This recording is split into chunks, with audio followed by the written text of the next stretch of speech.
Because I'm one of the few friends you have in these trying times. is it? All right. So now we can open our beers. All right. I mean, Hi everyone. I already did. Oh wait, are we live? Yep, we're now kind of live. We're oh look at it. Here it's out. Ooh, Hi everyone. Smells red. Well, I really put an effort into that one. It smells red. Yeah. What did you expect me to give you, James? So we are drinking the bald Irishman Irish Red Ale in honor of St. Patrick's Day, and the person we're talking about today, Red Skull. That worked out well, didn't it? I know it did. Cheers. You didn't even think about that until right now.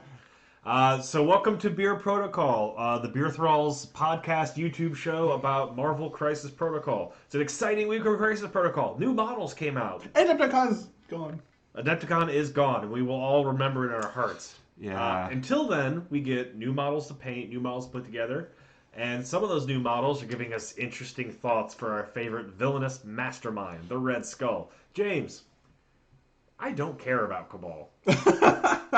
All right, thanks for watching. And like you brought up the topic of who should escort Red Skull, and I'm like, no one. Killmonger's gonna stab him, and I'll move on with my life. So yes, our wonderful Red Skull, leader of Cabal, the villain-only team. You mean the only villain team? That too.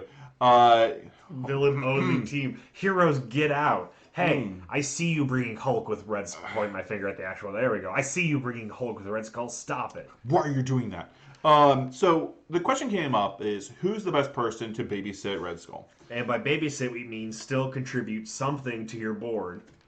Yes. While keeping Red Skull from dying, because it turns out, James, how much worse is Cabal without Red Skull? Oh God, he's terrible. They're terrible. Like, well, first off, they don't get their leadership ability, which is kind of necessary.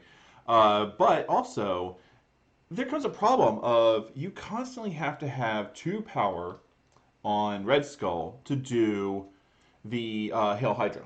So oftentimes, when I'm attacking Red Skull, I'll use a push to get out of the 2-inch. Or not really inches, just the 2 stick, so he can't redirect. If I can't do that, I'll just hit him anyway. He's only got so much energy. Yeah. Usually if it comes down to something like, oh, I'm only going to take maybe 1 or 2 damage, like Koya or whatever, Shuri. Shuri is going to attack me. She's going to try to do a push. No, you're not going to redirect on Shuri. I'm not going to redirect it. But if Hulk is running over, or say Thor is coming over and is going to hit me for 7 dice, or Killmonger is a perfect example, where Killmonger is like, hey, I killed all your friends, coming for you. And I mean, he does that. It's his want. So, especially if you're attacking Red Skull before he's activated and around, and now he's balancing, well, if I use this energy to redirect, I'm not going to have any energy to blast you with the cube. Yep. I'm going to spend action to go ahead and get 3 friggin' energy and hurt myself. Potentially, yeah. And it's also important to note that his Big Bang energy attack costs 4. So the 3 he gets from his action, remember, super important for all the Cabal players. Red Skulls get energy as an action. It is an action.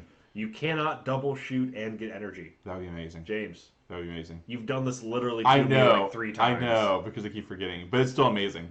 In a lot of our games, it's cheating, but it's amazing. In a lot of our games, I'm sitting here going, Red Skull sure can melt any of my characters from full to dead. He's doing great. He's a murder machine. Turns out you're cheating.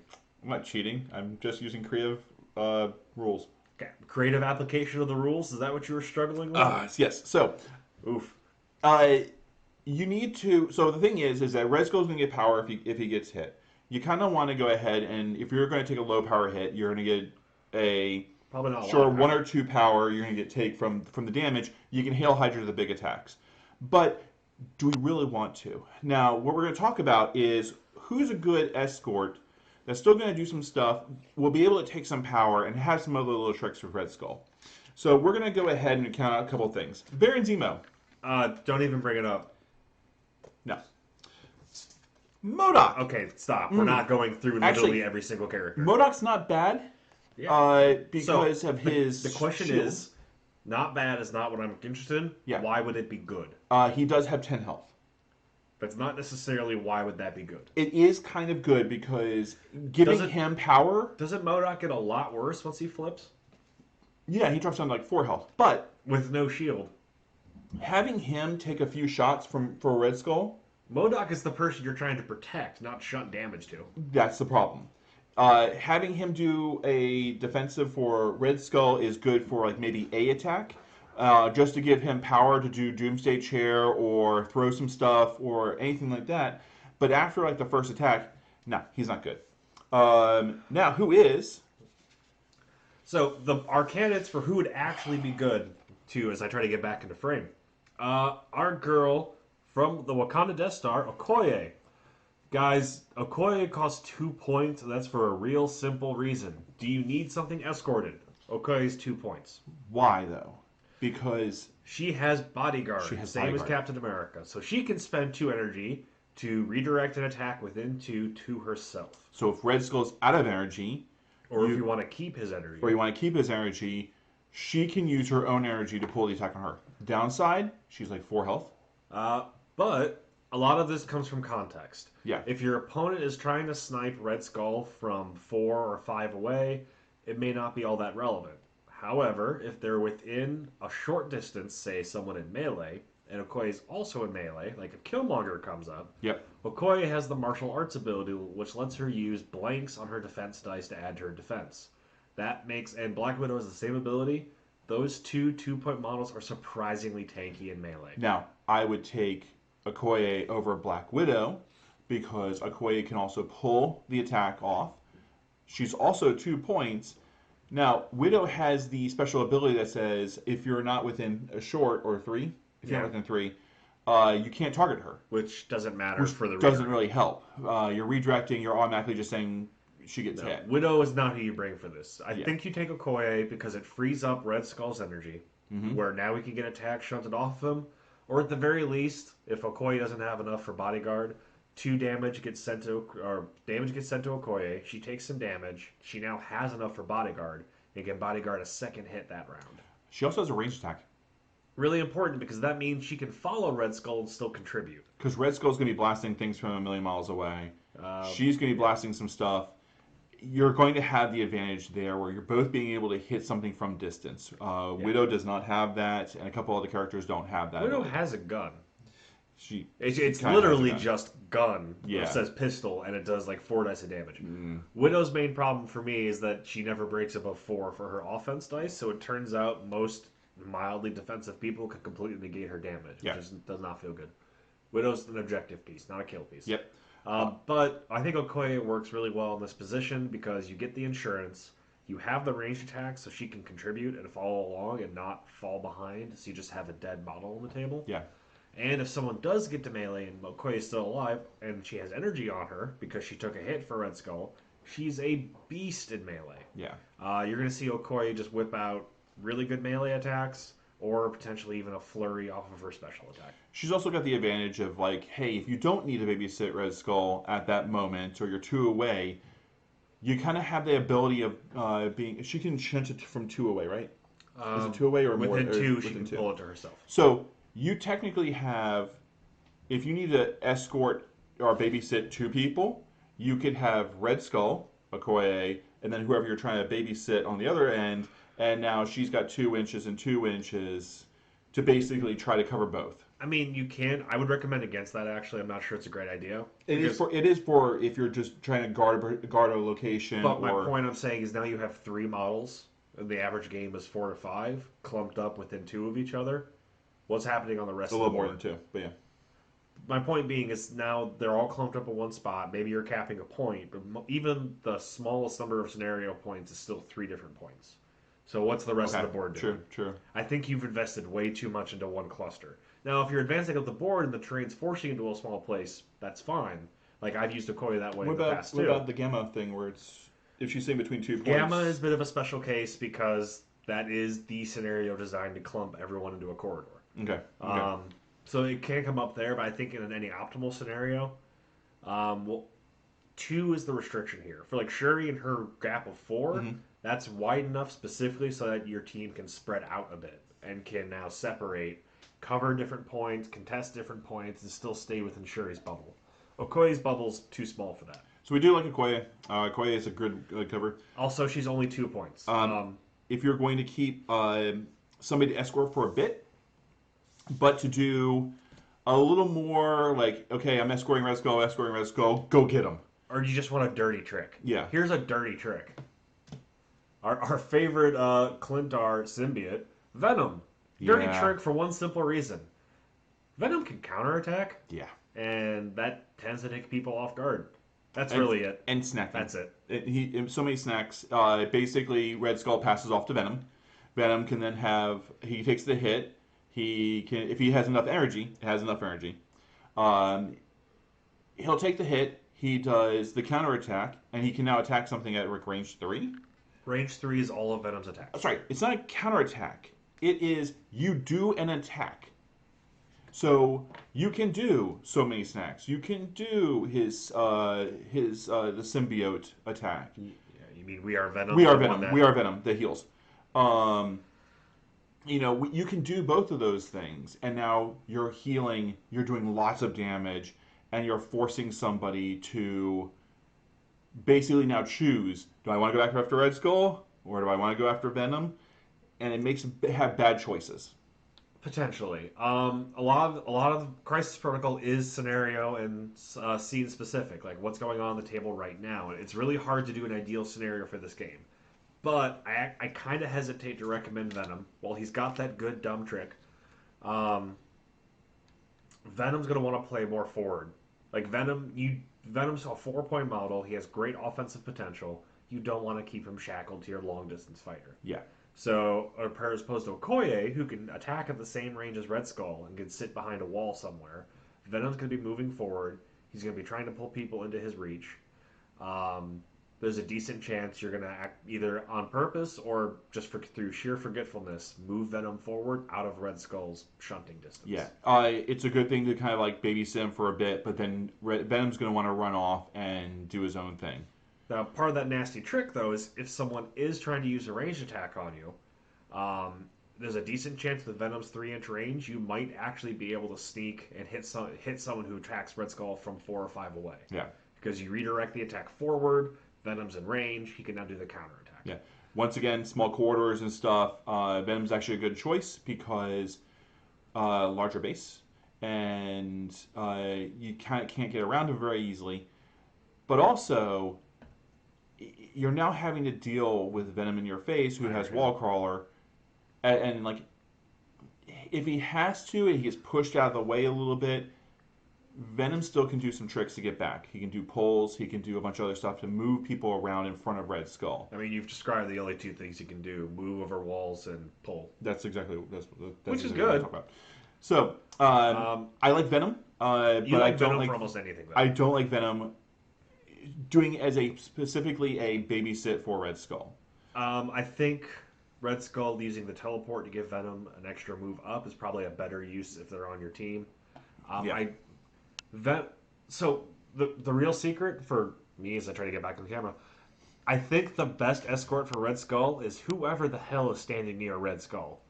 Like, honestly, anyone can take a hit. Sometimes I just let Red Skull take the hit because I don't want, like, if he flips. Now, I'm not talking about KO'd. I'm talking he's getting dazed. Dazed, yeah. Sometimes I'm just going to, just go ahead and daze him. And one of the reasons why, actually, is we're going to talk about the next one I think is good. Winter Soldier. Technically not Cabal, but can be. Kind of can be. I mean, anyone can be as long as half your list is Cabal. I like him because he's got that range. He's got the machine gun. He has... If Red Skull does get dazed and he has power, go ahead and just spend the 2 to shoot the person that just dazed Red Skull. Yep. That is true. I don't particularly get this combination because this is functionality that works regardless of positioning. Because you can do the dazed ability from wherever. You don't have to be near Red Skull. There's no particular advantage to, I think, shunting damage from Skull to Winter Soldier, other than making sure Winter Soldier has enough to actually use the ability. I don't know. That one hits me as slightly overvalued. I like it a little bit better because Venom's going to be doing stuff. I still would say bring Okoye, but I think Winter Soldier is a good person also just to kind of escort him to a location, and then Winter Soldier can come run off and do stuff. with his I can't ever say the word. His training, Spetsnaz? that's it. Uh, it gives him an advantage if somebody's within one. So if somebody's just coming running up and is just doing horrible things, That's almost. it's almost never coming into effect. I'm But when sorry, it does. Spetsnaz training will almost never happen defensively. It sometimes I've had it happen There once. is not a single attack in the game that is range 1. Not a Once. single attack in the game that is range 1. And that's only because Hulk decided he wanted to run up and hit past Winter Soldier Yeah. to Red Skull. It's an accident. Now, offensively, it's real good. I mean, free rerolls are free rerolls. But yeah, it's real. I'd rather have Okoye's ability to just get it without conditions. You get one reroll, offensive or defense. I did want to mention something about Venom that I just totally remembered. Because Venom's got the large base. When doing pulls or pushes or anything like that, you were about to spill your drink. And I did. If it bounces into a base, I know there's a pandemic, but get closer. I'm tired of adjusting my chair or trying to lean. There you go. Now, oh God. And now I feel uncomfortable. And now there are people vomiting in the street. All 3 people who watch this. Don't be watching this while you're walking down the street. Or so, do. If you're doing pulls, you're doing pushes, you're doing anything like that, it is a straight line on the measuring stick. That means if they bounce off of a friendly character, they just stop also. Venom having a larger base, that's great because now he can cover more of Red Skull, but he's still only size 2. Correct? What are you talking about? He's still size 2. Venom? No, Venom is size 3. He's about size 3. Also, the snare only works on enemies. No, I'm not talking about that. But I'm talking about like you're trying to grab Red Skull from behind somebody, pull him out of the range, having it lined up where Red Skull bounces into Venom. It gives you a better base. I guess. But you are just finding the most niche possible things that could happen. I've used that before. I guess I've actually done the I'm like so actually against a enemy Venom. I did that because I knew he was going to try to pull Red Skull out because Red Skull was the only thing that was actually doing lots and lots of damage. But just have a wall or use any piece of terrain. I did. Unfortunately, Hulk. Now, I did take out Hulk, but that was pretty good. I was pretty happy with that. What that was, I hear drink had just attacked you. I literally pushed out a dent and just like a droplet of beer came out of my can in a perfect arc in front of both of us. It was great. This is a great show we have. Slow this down. I've had enemy Venom try to pull Red Skull out of position because Red Skull was doing way more damage than Venom was at the time, and he was way more afraid of Venom after Red Skull. After Red Skull was just like, "Hey Hulk, how you doing?" Energy cube. I still feel like you probably cheated and did 3 actions. I didn't cheat and do 3 actions on that. I don't know. No, I'm dead serious. So yeah, kind of using your own guys to block it. Other characters, I haven't looked at Rocket, Groot, and Star-Lord. Actually, let me skip have. that real quick. Groot would be a good candidate. Groot's 3 points, so he's not. If you just want an escort character for Red Skull for him to siphon damage to, again, I actually don't think that's a great idea to have a dedicated escort character. Like, I'm not really down for. Granted, I don't play Cabal, and I have no interest in playing Red Skull, but it feels like committing an entire model and points in your list for a fairly limited game. I feel like you're handing list advantage to your opponent. Yes. So, when I say babysit, this is not a character that's specifically designed to just sit next to Red Skull and just do nothing the entire game. I mean, Okoye is kind of that character. Even Okoye is not. I've actually... well, she can shoot. That's the reason why. In the one game I was playing where we had all the tanks on the board, Okoye was actually walking with Red Skull, but by the time that everything was done, I had shifted so far to the right that Red Skull didn't need a babysitter. And Okoye basically just ran off and basically started babysitting Venom. So, now, he doesn't always need it. But if Red Skull is sitting on a objective that's giving him power, you kind of want somebody there also going, hey, just don't die, keep doing your energy blasts. That's kind of what I'm talking about. When I'm saying babysitting, I'm talking about like you're not going to sit there and go, okay, cool, Red Skull's sitting here. Hey, Venom, just go stand next to him and look and hold his purse. No, I'm talking like this is something like you know you're going to be holding an objective. You're sitting there. You have to have somebody who's there with them within 2. These are the good people to do that. You don't want like Killmonger sitting next to him, just kind of I sitting mean, there I do going, because it's my "Well, yeah, Killmonger it's your attacking your Red Skull. Killmonger." But like you don't want like Killmonger or That Valkyrie or like anyone who's going to be running up the board just sitting there going, "Hey, what are you doing now? well, You good?" that's kind of what I meant. Why I think the best escort for Red Skull is whoever's nearby. Like if someone charges a melee person up and doesn't kill Red Skull, or worse yet, Red Skull has already is about to activate, I almost say you have someone else come back and try to deal with the threat, and now Red Skull has a buddy. So rather than having a dedicated person, you can just shift someone over as needed, and it can be anyone. Doesn't really matter See, who. I don't want to like I have no problems letting Red Skull be dazed. I have no problems letting Red Skull take a few hits. Um, I I mean, do have a problem going, hey, Red Skull's just gonna walk up the board on turn one by himself because that's how you get Thor and Hulk this just is how you basically. get ants. Do you want Thor in the face? That's how you get Thor in the face. Um, James, I don't know if you've done the math on the Hulk Thor in the face. It's gonna happen. You yeah, but I can't don't want having a Red Skull. you can't play around that. If they want to send Thor to Red Skull, they will. I don't want you to daze Red Skull on turn one. Unless you play it depends on the scenario, but unless you play so conservatively that you just don't advance up the board, it's gonna if happen. you have Hulk, if you put out on the board Hulk Thor, and Captain Thor America. and Captain America, I'm going to turn one, run the hell behind buildings, and say have fun. Thor can fly, dude. Not when he's thrown. Yeah, you just throw him near, and then he flies and hammers you anyway. Yeah, by that time I can actually blast him. So No. I'm going to start training power. Also, he can't throw him. It's not a throw. It's a place. Oh crap! It is a place. James, you can't block this. I can't block this. So this is why you need. This is why you need a babysitter. So, God, you can't even do a babysitter on turn one because he's going to get one power. Yeah. Red Skull is going to have to activate, get 3 power, and just go, please, please, not the face, not the face. Which means he'll It's move my, once. it's my money maker. So, I guess what we're saying is the Hulk Thor throw a man, club a man combo is really good. You all should look into that if you're So- playing Avengers. do we even worry about Hail Hydra then? That's kind of where I'm leaning.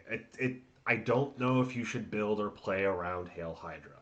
I think you may be better off with just good positioning and using the scenario, using the terrain. I actually still like Hail Hydra. I like basically having something there Yeah. if I know you're going after it. And it usually does come down to sitting on scenarios. It's usually once around. Yeah, it's usually only once around, which I know it's like, listen, do I want Red Skull or do I want a Quay? We're having some pulsing going on with the other camera. It's fine. It's just trying to zoom in the Red lens of Skull's it. trying to kill us. He's getting angry. So when it comes Sorry, to we interrupted on something earlier though. I know we just kind of dumped on the concept a little bit. Groot, I think, would be interesting because Groot's got 7 health. His defenses are okay, and he can spend 2 to heal for 3. yeah, Groot has, and it's not an action. Heck, it doesn't even say once per turn. it just happens. No, it's a superpower. He spends 2 and heals 3. Oh, yeah. It's super good. And you probably took at least that much damage if you're healing 3, so you're Yeah. almost guaranteed to have the energy. No, I could see Groot doing something dumb like I activate, I spend a superpower to heal 2, I spend 2 more to root somebody so he can't follow us, and then I just punch a man, Yeah. and then I move. Groot, it may shock you, Groot is built to be an escort character. So if you're really looking for Well- escort characters, For Rocket. so, if you haven't seen the cards, Rocket has a 0 cost ability that says he can redirect an attack to Groot if Groot's within 1 of Rocket. That's a core part of Rocket's design. If you're taking Rocket, you are almost definitely taking Groot, and those two will never be more than an inch away from each other. Yeah. Because Rocket dies real fast if he can't redirect attacks. So I think Groot would fit the job well. If that's what you're looking for, problem being Groot is all melee try. 2. Yeah, I'll try though. I mean, it's one of those things. I mean, I can have Groot hold his purse until we get close to midfield, and then Groot can go running off and do what he needs to do. Groot's move short. He's not running anywhere. Running off. But I think this is a situational thing that you can, with some practice, I think you could have someone around to take the one hit. A few of the models we suggested, Groot, Okoye, and Venom, all have particular defensive or other synergies that I think make taking that hit less of a big deal for them. Yeah, Winter Or Soldier is just there because he's got that extra range also. So he can actually kind of escort him up the field at the same time while still doing attacks. A range 5 is, yeah. even on a machine gun, which is still really nice. So we're trying to keep it short. Do we have any other topics we want to bring up on Red Skull? No, that's pretty much it. We're just going to talk about Hail Hydra, and that is pretty much what we covered. All right. Under no circumstances, let it be known. Do I support Hydra? There will be no hailing. Hail Hydra. Cheers.